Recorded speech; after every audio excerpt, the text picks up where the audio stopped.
Salut, c'est Zaba et commençons tout de suite par le numéro 9, OVNI gelé. De nombreuses rumeurs autour d'une activité étrange au pôle sud ont toujours circulé au fil des ans. Et l'année dernière, un autoproclamé chercheur et expert en OVNI d'Argentine, Marcelo Irazusta, a partagé des images satellites de ce qui ressemblait à une structure sombre incongrue au pied d'une falaise, légèrement sous l'eau. L'étrange formation fait plus de 100 mètres de long et ne semble pas naturelle d'après sa forme qui est composée d'une série de lignes et de courbes.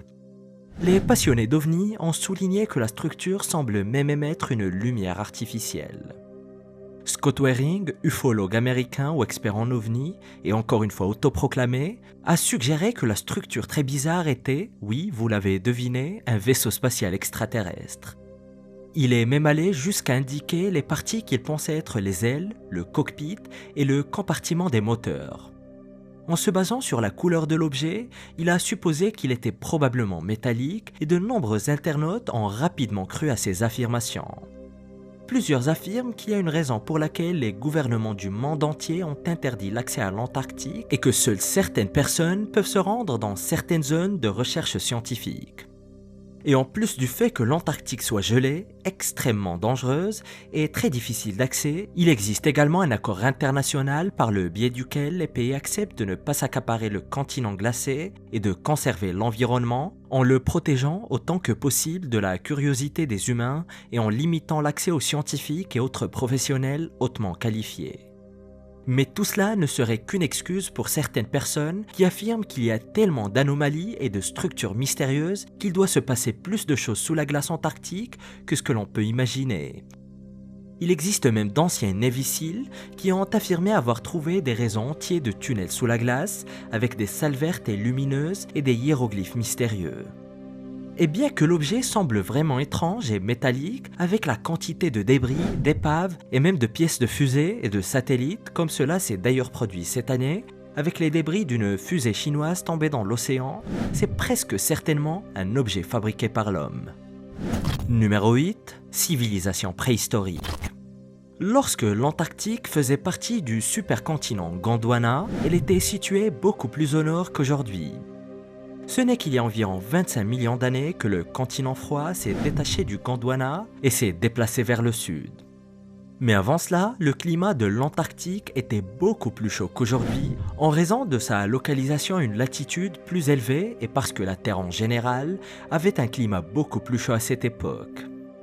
L'Antarctique abritait alors une forêt pluviale tempérée très florissante, semblable à celle qui existe aujourd'hui en Nouvelle-Zélande, remplie de toutes sortes de plantes et d'animaux.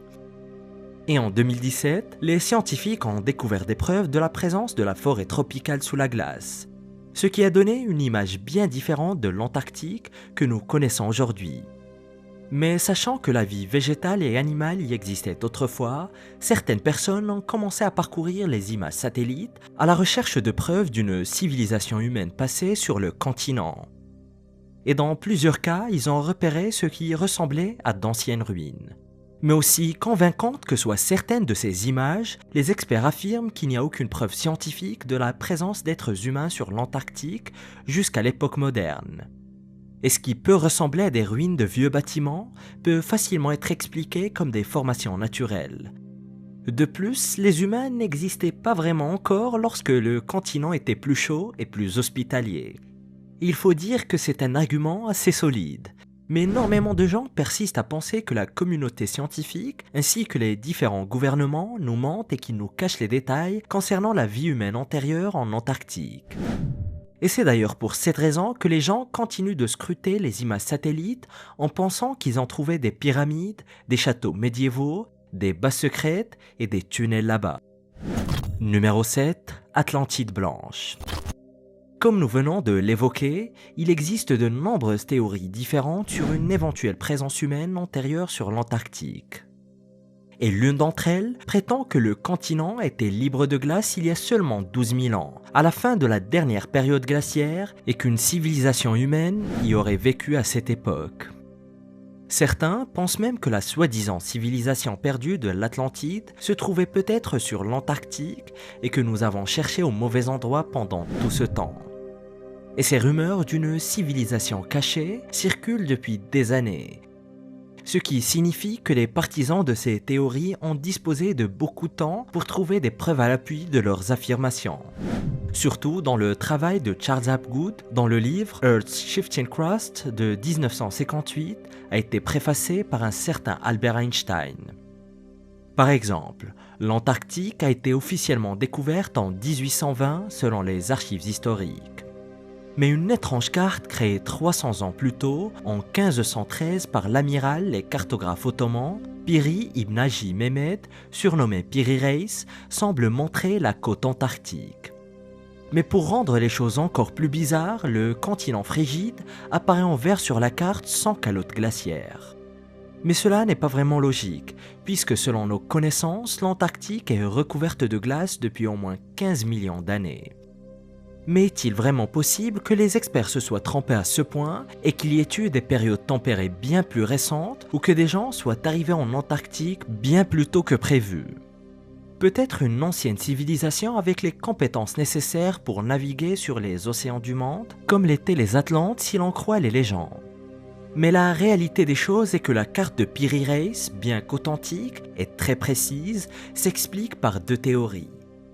La plus optimiste suggère que Piri Reis n'a jamais vu l'Antarctique, mais a déduit sa ligne côtière en se basant sur les lignes côtières des autres continents, ainsi que les grandes chaînes montagneuses et l'emplacement des grands fleuves. Pour les plus pessimistes, c'est une déformation de la pointe la plus au sud de l'Amérique du Sud, et cela expliquerait la végétation sur la carte. Mais certains persistent à dire qu'il y avait des gens sur l'Antarctique, surtout lorsqu'une vidéo a fait surface en 2016 prétendant montrer des vestiges de ruines anciennes sur l'Antarctique, bien que les images n'aient jamais été vérifiées. Un peuplement préhistorique relativement récent est une idée excitante, mais qui reste très loin d'être étayée par la science. Non seulement les chercheurs nient que des gens aient jamais vécu sur l'Antarctique, mais la plupart des grands spécialistes pensent que l'Atlantide n'est rien de plus qu'un mythe. En d'autres termes, elle n'a jamais vraiment existé, et encore moins en Antarctique. Numéro 6. Pyramide. Ces dernières années, des images de structures pyramidales apparemment construites par l'homme dans la chaîne de montagnes Ellsworth en Antarctique sont devenues très virales, suscitant des rumeurs selon lesquelles des humains auraient construit ces formations il y a plus de 100 millions d'années. Mesurant environ 1000 mètres de haut, ces prétendues pyramides sont environ 10 fois plus hautes que la grande pyramide de Gizeh. Et ces affirmations semblent avoir trouvé leur origine dans un site web appelé Earth We Are One, la Terre nous sommes un. Et pour étayer son argument selon lequel une société ancestrale aurait construit ces structures, ce site fait référence à une photo prise en 1935 et présente une interprétation très erronée de l'histoire géologique de l'Antarctique. Earth We Are One a cité des découvertes scientifiques légitimes sur la vie bactérienne et végétale antérieure du continent comme preuve que des humains auraient pu y vivre autrefois. Mais la faune qui existait autrefois sur l'Antarctique a précédé les premiers humains de millions d'années. Nous n'étions certainement pas là il y a 100 millions d'années lorsque les pyramides antarctiques auraient été construites. Le géologue Eric Rignot a contribué à faire taire les rumeurs dans une interview à Life Science. Il a expliqué que les montagnes pyramidales sont une caractéristique commune des régions glaciaires et qu'elles sont très souvent le produit de multiples couches de glace qui convergent. En d'autres termes, comme l'a dit Rignot, c'est juste une montagne qui ressemble à une pyramide. Mais beaucoup n'en sont pas vraiment convaincus. Pour eux, la montagne est juste trop parfaite. Numéro 5. Glacier de l'Apocalypse. Le glacier Thwaites de l'Antarctique couvre une superficie équivalente à celle de la Floride. Et en 2020, une équipe de scientifiques de la collaboration internationale sur le glacier Thwaites a effectué une série de tests importants dans cette région isolée, rarement visitée. Ils ont voyagé jusqu'au point où la glace rencontre la Terre, appelée la ligne d'ancrage. Ils se sont aventurés dans une zone où peu de scientifiques ont été auparavant. Et pendant leur séjour de 2 mois, ils ont collecté des échantillons et des données sur ce qui est considéré comme l'un des glaciers les plus dangereux de l'Antarctique. Et à l'aide d'une foreuse à eau chaude, l'équipe a foré à travers plus de 100 mètres de glace. Ils ont employé un robot de haute technologie pour recueillir des informations très importantes qui étaient auparavant inaccessibles aux scientifiques. Les résultats révèlent que la quantité d'eau fondue s'écoulant du glacier de Thwaites a presque doublé au cours des 30 dernières années. Et en étudiant la dynamique de cet environnement en mutation rapide, les experts espèrent mieux comprendre ce à quoi il faut s'attendre à l'avenir. Et en ce qui concerne la montée du niveau de la mer, le Dr Kit Nichols, un océanographe du British Antarctic Survey, explique que les eaux chaudes de l'océan érodent de nombreux glaciers de l'Antarctique occidental, et que le glacier Thwaites est une zone particulièrement préoccupante. Leur plus grande crainte est que l'eau chaude s'infiltrant dans le glacier le fasse reculer et s'effondrer. À ce stade, les effets néfastes du changement climatique sont apparents à bien des égards. Et la plupart d'experts s'accordent à dire que même si nous faisons de notre mieux pour limiter les dégâts, la situation va inévitablement empirer. Mais il existe tout de même un très grand nombre de personnes qui ne prennent pas le changement climatique au sérieux ou qui ne croient pas qu'il s'agit d'un phénomène réel, ce qui en fait une découverte très controversée. Numéro 4. Portail de glace. Vers la fin de 2019, des amateurs de Google Earth ont attiré l'attention sur ce qui ressemblait à une entrée de grotte non identifiée sur une île antarctique très éloignée. Et l'ouverture serait apparue pour la première fois sur l'île de Greenwich en 2007. 6 mois après la découverte, la prétendue porte de la grotte a disparu de Google Earth, alimentant par la même occasion des rumeurs et des soupçons en tout genre. Les différentes théories se sont répandues comme une traînée de poudre, et certains pensent que la grotte est une base militaire top secrète, tandis que d'autres y voient la preuve d'une ancienne civilisation disparue. Mais l'idée la plus audacieuse reste que le portail secret mène à une soi-disant terre creuse. Mais quoi qu'il en soit, les adeptes des différentes théories pensent que les autorités et les gouvernements essaient de cacher la grotte à tout prix. Et lorsque les images ont circulé pour la première fois, la grotte mesurait 76 mètres de large et 23 mètres de haut. Ce qui a conduit certains à penser qu'elle pouvait abriter des centaines, voire des milliers de personnes, des engins en tout genre, voire même des avions. Blake et Brett, cousins et coprésentateurs de la chaîne YouTube Third Face from the Moon, ont émis l'hypothèse qu'un événement naturel, tel qu'une chute de neige ou un changement climatique, aurait exposé ou recouvert la grotte. Ils ont également suggéré qu'une formation rocheuse à l'extérieur de l'entrée est un escalier construit par l'homme. Mais ils sont très loin d'être des scientifiques. Et les vrais scientifiques ne se sont pas vraiment exprimés pour expliquer ce qu'il y a sur ce site. Mais l'histoire a fini par se tasser et n'a pas refait surface dans les journaux depuis lors. Numéro 3. Migration en masse. Comme nous l'avons dit précédemment, il y a environ 90 millions d'années, à l'époque des dinosaures, l'Antarctique occidental était une forêt pluviale tempérée très luxuriante, contrastant fortement avec les conditions arides et gelées qui y règnent aujourd'hui. Mais à l'époque, le continent n'avait pas autant de glace, avec une température moyenne annuelle d'environ 13 degrés Celsius. La vie sauvage était prospère, même pendant les 4 mois d'obscurité totale qui continuent d'affecter l'Antarctique chaque année. Mais le monde connaissait le changement climatique le plus rapide et le plus extrême de ces 140 millions d'années. Et parce que nous vivons actuellement un changement d'une rapidité alarmante, les experts étudient la possibilité que les plantes et les insectes puissent à nouveau prospérer en Antarctique. Lors d'un entretien avec la publication néo-zélandaise Stuff, Ian House, expert en écosystème antarctique, a expliqué que les parties les plus tempérées du continent gelé commencent à fusionner avec les parties les plus froides du subantarctique, une région de l'hémisphère sud située immédiatement au nord de la région antarctique où l'on trouve une grande variété de mousses, de lichens et de plantes à fleurs. Et avec la hausse des températures mondiales, les organismes ont plus de chances de survivre au voyage vers le continent. House s'attend à ce que les plantes et les petits invertébrés des climats subantarctiques y apparaissent en premier. Il pense même que les rongeurs pourraient éventuellement atteindre l'Antarctique. Mais cela ne se produira probablement pas avant très longtemps. Certains poissons et crabes migrent déjà vers le sud, en direction de l'Antarctique, à mesure que le climat devienne de plus en plus accueillant pour les espèces étrangères. Les scientifiques continuent de découvrir de nouveaux habitats dans l'Antarctique et craignent que les formes de vie de ces environnements ne disparaissent avant même d'avoir eu la chance de les découvrir.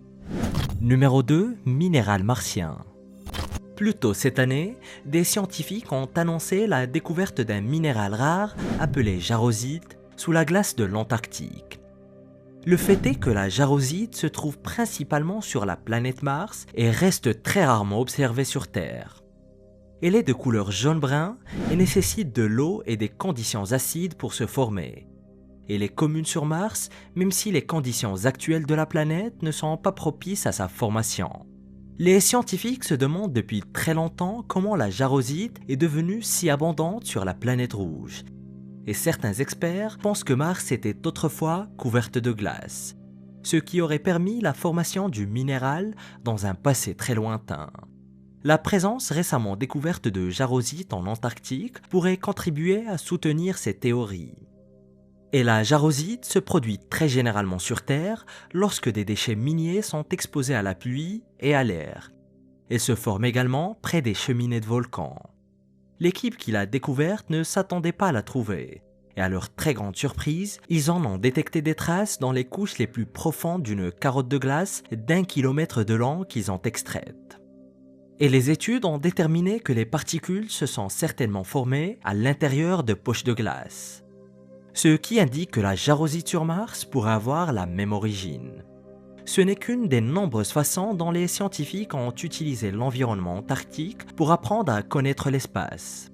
Et ces dernières années, les conditions qui y règnent sont plus proches de l'environnement martien que n'importe où ailleurs dans le monde. Et les chercheurs profitent de l'opportunité d'établir ces parallèles. Numéro 1. Continent perdu. En 2018, des scientifiques allemands ont publié une étude montrant que l'est de l'Antarctique est constitué de noyaux d'anciens continents ou cratons. Lors d'un entretien avec Life Science, Jörg Gebing, géoscientifique et responsable de l'étude, a expliqué que cette découverte est liée à la rupture du supercontinent Gondwana et qu'elle montre la connexion de l'Antarctique avec les continents environnants. Il a même ajouté que l'Antarctique est une sorte de point vide sur la carte géologique, en raison de son éloignement et parce qu'elle est recouverte de glace. Et à l'aide d'une technologie avancée, Ebing et son équipe ont cartographié le continent en ayant recours à des mesures de gravité qui leur ont permis de calculer les changements dans la topographie. Et ils ont également examiné la surface de l'Antarctique sous la glace au niveau du substratum rocheux. Et les résultats prouvent que les anciens cratons de l'Antarctique orientale sont plus complexes que les chercheurs ne le pensaient auparavant. Il existe également plusieurs régions appelées orogènes qui ont vu le jour lorsque les continents précédents se sont écrasés les uns contre les autres et ont créé des chaînes de montagnes. Il s'avère donc que des parties de continents entiers se trouvent sous l'Antarctique. Et cette mystérieuse découverte qu'ils ont sortie de terre en Chine a bouleversé le monde. Découvre-la en cliquant sur cette vidéo.